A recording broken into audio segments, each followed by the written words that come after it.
you can either stand up and take that small step forward. You don't have to know where you're going. You don't have to have the perfect plan. You don't have to know what tomorrow holds. But you can either get up and take that small step, or you're going to sit at that kitchen counter for the rest of your life. And now, years later, and one of my favorite lines in the book, I'm thankful that I pushed through those hard times, and I realized, and I truly believe in now, that the smallest of steps eventually completes the grandest of journeys. And that is one of the parts of my mission that I am trying to get out there and tell people and educate people about. This is by no means ending it. I'm still excited and looking forward to keep going. But with that said, and I appreciate you having me in this time and helping me with your platform, with that mission of helping people through that struggle and telling people that one small step at a time, you work hard, try to stay positive, try to be a good person, do the right thing, and it'll not only bring you out of that, but take you to great places.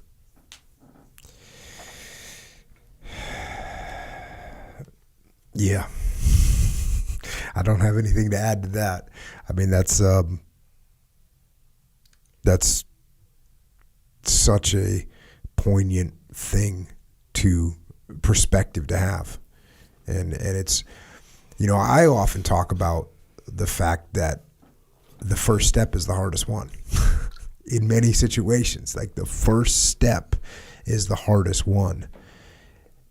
And what I like about what you bring to that statement is, like, it doesn't matter how big that step is, or more important, how small that step is. You got to do something. You got to move in the right direction.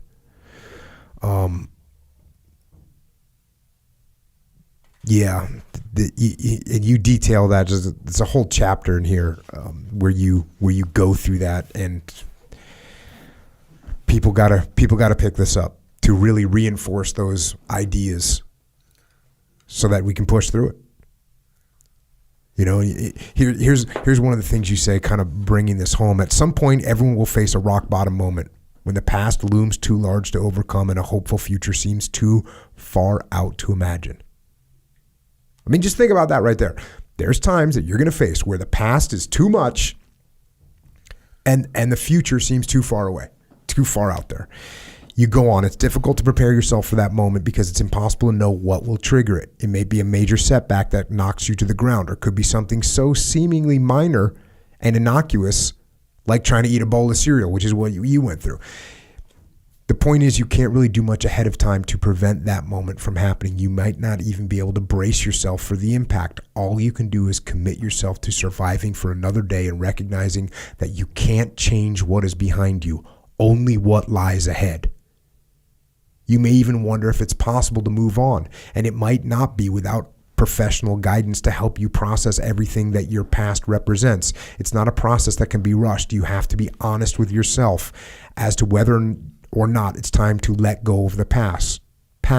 Maybe the answer is not yet, and that's okay, but at some point you have to be willing to say, from this day forward, I am choosing to live. Too often we fall into the trap of thinking we need to have everything figured out before we act. You don't have to have a roadmap before you set out. You don't even have to know what direction you're traveling. You just have to be willing to move and leave the past behind. So this is just, powerful stuff. And you go through and you talk about, you went jumping with Jay Redman, who's been on the podcast, and, a SEAL that was wounded very badly. You did a bunch of mud runs with the Marine Corps. Like, you're doing stuff, you're pushing.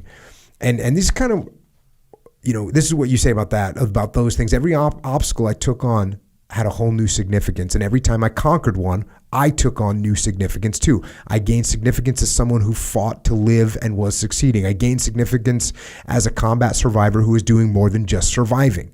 I gained significance as someone who attacked physical and occupational therapy with every fiber of my being and was now proving what my restored body could do. I gained significance as someone who refused to let fear make his choices for him. I gained significance as someone who reclaimed his life unapologetically. And even if that significance was only apparent to me and no one else, it changed who I was in my own eyes and in my own mind. My injuries will not define my life. I will. And the greatest power I have, that any of us has, is the power to make that choice. So once again, it is about taking control over what choices you make, deciding to move forward. Yeah. And again, it's one thing when somebody says that stuff that, their big challenge was who knows what big challenge they had, but to hear it coming from you who's literally been dead and come back and suffered through the recovery process. It's just, if you can say that, we can all say that. And just to add on to that, and thanks for pointing that out, but that's exactly why, along with having to realize how I wanted to approach and write it, that's why this book was written now, 9 years later, because I didn't want to write a book not only that only military service members, veterans, or people that had been to combat could understand. I wanted a book that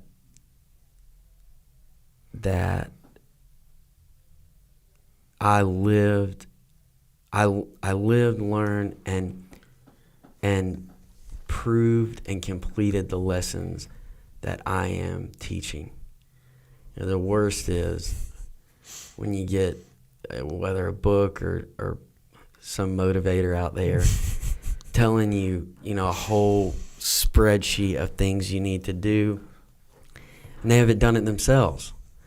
And so the last thing, I wouldn't have wrote it if I wouldn't have done these things, but I'm not going to tell people,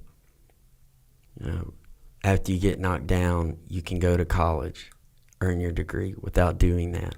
I'm not going to tell people, oh, you work hard, one foot in front of the other, and eventually one day you can run a marathon without crossing the finish line of that marathon, without jumping out of the plane, backpacking across Europe. So thank you for recognizing that. And I just wanted to add that, people ask me like, oh, you could have wrote a book right after this happened. I mean, your story was there after the medal.